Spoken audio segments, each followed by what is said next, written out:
тренер Латышей Байсон Сандрашевич. Его соперник Ичей Дугаров. Ему 39 лет.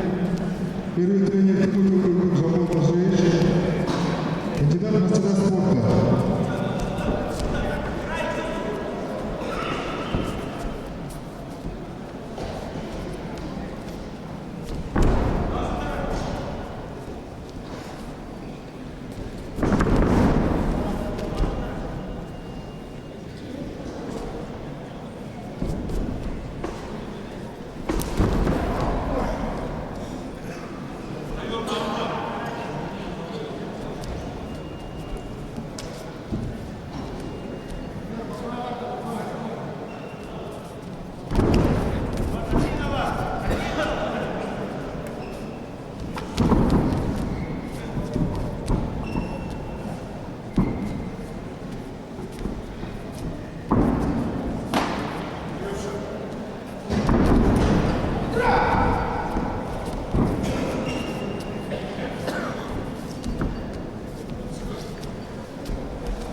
Победу в чеченском превосходством одержал представитель команды Агентства